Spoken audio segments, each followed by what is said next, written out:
Hi, welcome back. Today I want to talk about my experience as a residential therapist. Also in California, it's called an STRTP therapist, which stands for short-term residential treatment program. So essentially an STRTP is a program that used to be called a group home. So my clients or the adolescents that I worked with, they were there because they were either on probation and were mandated to be there, or because of being removed because of DCFS and they can't go home to their house with their parents or caregivers, wherever.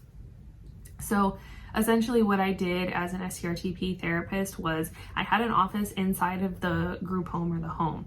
Some of the locations look like actual houses. So mine looked like an actual house. It was just in a neighborhood. You wouldn't be able to tell the difference that it was a group home or just a regular home. You walk in, it has bedrooms, it has a kitchen, a living room, everything. And then upstairs was my office. So basically I would work in their house. I was a therapist, so I'm going to kind of go through a clinical team and the residential team. So the clinical team had a therapist, a case manager, an education advocate, and a TBS worker. TBS stands for Therapeutic Behavioral Specialist. So you had the clinical team who all worked in the house, and then you had the residential team. Residential team consisted of YCCs, youth care counselors.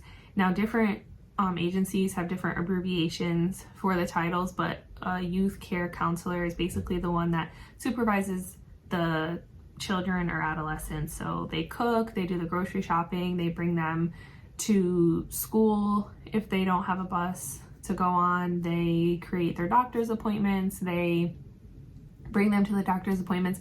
They're basically their caregivers. They're supervising them, making sure they're following the rules, everything like that. So that's anything that has to do with the housekeeping or managing the house goes for residential.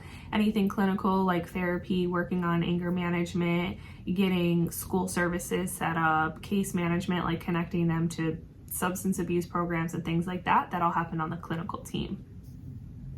As the therapist, I would meet with my clients twice a week for individual, once a week for group therapy, and then family therapy kind of depended on the situation. It wasn't always the same, depending on if they had family members involved, if they're going to reunify, all these different things that would happen. So it didn't look the same for everybody, but that's kind of like the overall how that looked. Different agencies require different things. When I first started, it was individual therapy once a week and group therapy once a week. Then it changed over to individual therapy twice a week, but I know that there are other programs that don't do that. So I can't say specifically that, yes, you're gonna have to do it this many times, but I do know that generally speaking, STRTPs offer family therapy, group therapy, and individual therapy. The benefits of working in an STRTP is because I am in their home environment and I'm with them 5 days out of the week. You really get an opportunity to create a close relationship because you're just so involved in their life. And it's not just them like coming in, like let's say you're in outpatient therapy, this person comes in once or twice a week, they sit in your office for an hour and then they leave. Whatever they tell you is what you know, and that's how you treat them. Whereas in an STRTP setting or a residential setting, you're with them all the time. You know so much about them. You see their behaviors in the house, the way that they clean or don't clean their room. You know a lot more about hygiene. You just everything about them. You're constantly with them, and also you're working with the people who are taking care of them. So a lot of times if something happens while I'm not there, I would get a phone call or an email describing what was going on that needed to be addressed. There's so much that you get involved with. Or let's say you don't even have a session scheduled, right? Like I'm not planning on having a session with somebody today, but if I'm upstairs in my office and downstairs there's an argument that breaks out, or a fight between two clients, or somebody says they want to run away, the therapist is going to come down and be in that moment. So there's also a lot of crisis management that goes on within residential, whereas you're not necessarily involved in crisis management if you're an outpatient or just working with lower level risk clients. Like currently I work at a private practice and if there were to be an emergency, that client would call 911. If something was wrong, they would call 911, they wouldn't call me. Whereas obviously if there's a huge emergency in a residential, you could still call 911, but like if somebody's just frustrated or getting into a fight or they want to run away or they're being disrespectful or they're throwing things or whatever, the first thing that the staff is going to do is call the therapist. So you're in there a lot for de-escalation, like anger management, things like that. The nice thing is there's a TBS worker, and the TBS worker is not doing therapy, but they are doing behavioral therapy, I guess. Meaning they're working a lot on the behavioral part of it. So I'm working more on like what thoughts and feelings are causing you to act out in this way. And then the TBS worker is like, okay, we know that you act out in this way. Now, how do we address this behavior? So there's a lot of anger management techniques going on there. Education about just how to walk away, step away, deep breath. Like if, let's say there's an argument going on in the house, the TBS worker is most likely to step in and like try to get your attention and say, hey, like, look at me, pay attention to me. We need to step away. We're going to stay calm. Like specifically addressing the acting out. And then I would come in, and if they're like, well, I'm mad because this, and that, it's like, okay, let's talk about why you're mad. Come to my office. Like, let's basically process these feelings, but you're not using those words in that moment. You're just using non-clinical words. You're like, all right, let's go talk about it, right? Like, let's just get you out of this situation. So when it comes to working in residential, it's a lot more intimate, a lot more crisis driven, a lot more time consuming. I had a lot of difficulty with work-life balance. That's not to say everybody is going to have that difficulty, but a lot of my coworkers did, just because you are so involved and it's 24/7, right? Like if you're working in an outpatient setting, you know that if the office closes at 5, it's like, okay, that's it. But for me, I might know that this client specifically has a family session going on at 6 or a parent coming. I might want to stay so that I could observe those behaviors, or I might want to stay if I know that somebody is saying that they feel suicidal, right? Like maybe I'm supposed to leave at 5, but at 4:30 they start saying they feel suicidal. It's like, okay, well then come up to my office, let's talk about this. So you're very involved, and a lot of times it caused me to have difficulties with just stepping away at specific times because you don't know what's going to happen from day to day. Also, I usually worked later hours because if you know you have to do therapy, let's say that the residents don't get home from school until 3 o'clock. Well, something to think about is if I need to have group therapy, individual sessions, family sessions, odds are I'm not going to get that all fit between 3 and 5, because if they get home at 3, they're not going to walk in the door at 3 and want to come upstairs for a session. Usually they want to like put their book bags away and get a snack or whatever. So you might be having sessions more at like 4, 5, 6. I know when I did group therapy, I think we started around 6 or 6:30, and it would usually go until 8. So that was a later night for me. I had the flexibility that if I knew I was going to work till 8 o'clock, I obviously wasn't coming in at 9 or 10 in the morning. I could work later. As far as I know, a lot of the residential programs have on-call systems. So a lot of times I was also on call. There was a rotation. When I first started, there was a lot of therapists there, so I was on call like every 4 or 5 weeks. And then we downsized and there was only me and another therapist, so then it was every other week. That is something to ask about. Like if you're going to interview for a residential program, I would definitely ask about on call, how often, what that looks like.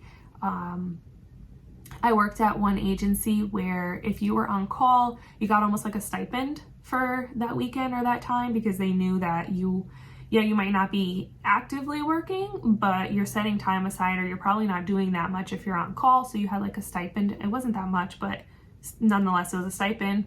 And last agency, there was no stipend. So you were just on the on-call schedule, and it basically was what it was. So these are questions that you want to think about. How much do I want to be on call? Am I okay with if I'm not at work, I'm still able to be contacted?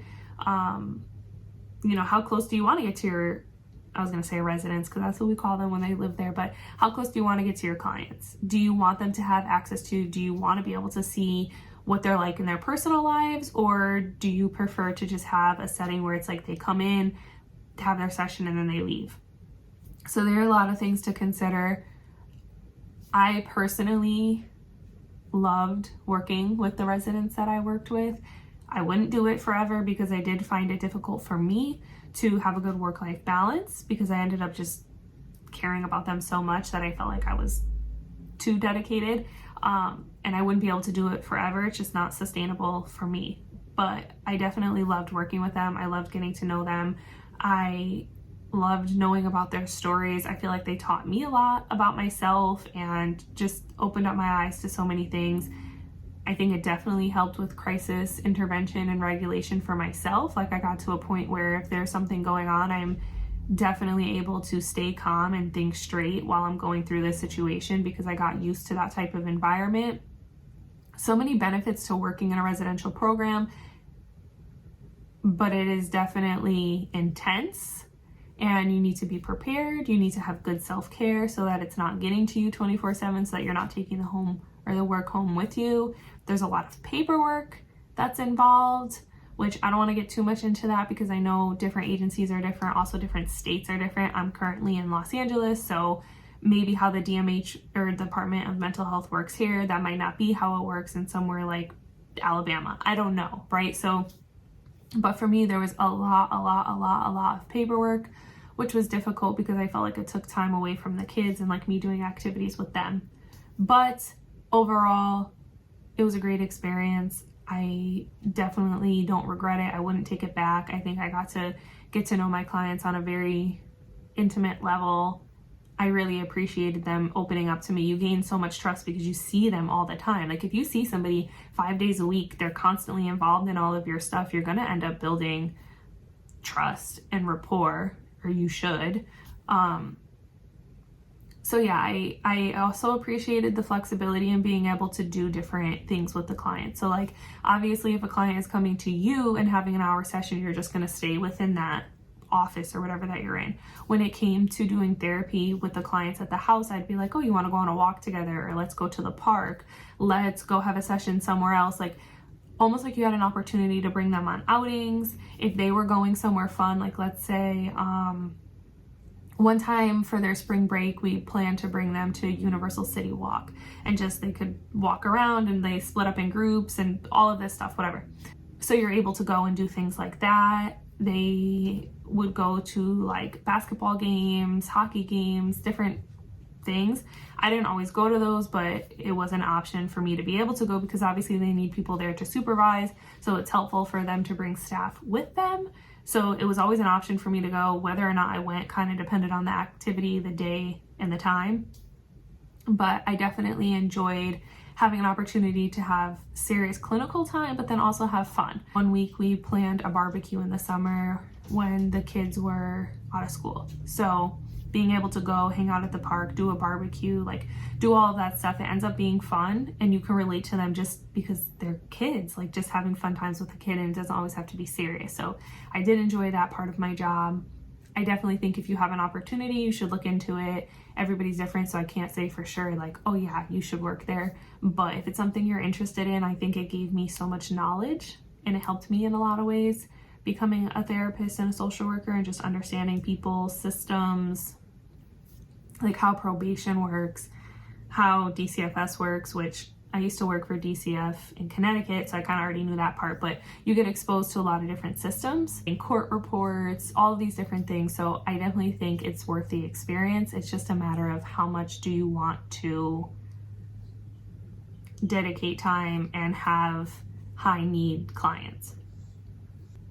I can't really think of anything else to mention except for some of your clients probably won't want to meet with you in the beginning because some of them are mandated to be there. The majority of them don't want to be there. So when they get there, they're like, I don't want to listen to you, or what are you going to tell me, or I don't know you. So it definitely takes time to work up and build the rapport.